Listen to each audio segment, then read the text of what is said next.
ঘুরে ঘুরে পথই চলেছে, এঁকে বেঁকে পাহাড়ের গা বেয়ে উঠেই চলছে। মন ডুবে যায় প্রকৃতির রূপ তরঙ্গে। চারিদিকে বড় ছোট নানান ফুলের গাছ, নানান রঙের ফুল ফুটে রয়েছে।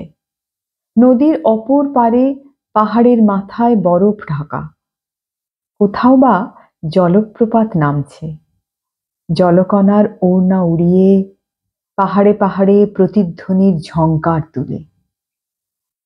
ঘাংরিয়া পৌঁছবার আগে পথের শেষ ভাগে এক নিবিড় অরণ্য, চতুর্দিকে বিশাল বনস্পতি, অতি বৃদ্ধ বৃক্ষ সব, আদিম অরণ্যানী। যেন উদ্ভিদ জগতে প্রাচীন ইতিহাসের সাক্ষ্যস্বরূপ বিরাজ করছে। বিরাট দেহ তরুশ্রেণী, বিপুল বিস্তীর্ণ শাখা বহুল, অঙ্গভরা প্রাচীনতার চিহ্ন, শুষ্ক শৈবালে আকীর্ণ, বার্ধক্য জীর্ণ বলকল। কোথাও চারিদিকে ঝুরি নেমেছে, ডালে ডালে লতানে গাছে জাল বুনেছে, যেন চারিপাশে মহাস্থবির ঋষিগণ ধ্যানে বসেছেন। শুষ্ক লোলচর্ম, জটা জুটোধারী। স্থানীয় পাহাড়িদের বিশ্বাস, এরা সত্যি বৃক্ষরূপী প্রাচীন মহর্ষি। এদের যুগ যুগান্তর তপস্যা অনন্তকাল ব্যাপী। পথ চলতে কোথাও বা দেখি উৎপাটিত মূল পতনোন্মুখ বিরাট এক বৃক্ষ। সঙ্গী গাছগুলি তাকে হেলানো অবস্থায় যত্ন ভরে বুকে নিয়ে আশ্রয় দিয়েছে, যেন বন্ধুর কোলে অন্তিম শয্যা রচিত হয়েছে। অনুভব করি চারিদিকে যেন শুষ্ক অথচ সুন্দর মরণের সস্নেহ স্পর্শ। হিমালয়ের নিম্ন প্রদেশের অরণ্যগুলির সঙ্গে প্রায় 10,000 ফুট উপরে এই সব অঞ্চলের অরণ্যের বিশেষ পার্থক্য আছে। নিচের জঙ্গলগুলিতেও প্রকাণ্ড গাছ আছে, নিবিড় অরণ্যের ভয়াবহ অন্ধকারও আছে, কিন্তু সেসব বন সজীব, প্রাণময়, চঞ্চল, মুখর। সেখানে উজ্জ্বল সবুজের স্নিগ্ধতা, যৌবনের দীপ্তি।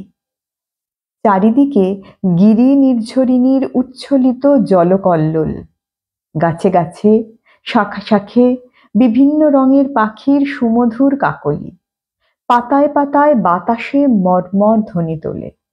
বনের পশু আচম্বিতে ছুটে যায়, দূরে উচ্চ রব তোলে, বনস্থল কেঁপে ওঠে। সারাক্ষণই ঝিল্লি রবের একটানা সকম্পন গুঞ্জরণ, প্রাণ চঞ্চল বনানী, প্রফুল্ল সজীবতা। হিমালয়ের উচ্চ প্রদেশের এই সব অরণ্যের কিন্তু সম্পূর্ণ ভিন্ন রূপ। এখানে প্রথমেই চোখে পড়ে চারিদিকের অতি বিশুষ্ক বিরস রূপ। সবুজের সজীবতা নেই, জীবনের চঞ্চলতা নেই। চারিদিক নীরব, নিস্পন্দ। ঝর্ণার কলধ্বনি নেই। সারা অরণ্য জলহীন, রুক্ষ, শুষ্ক।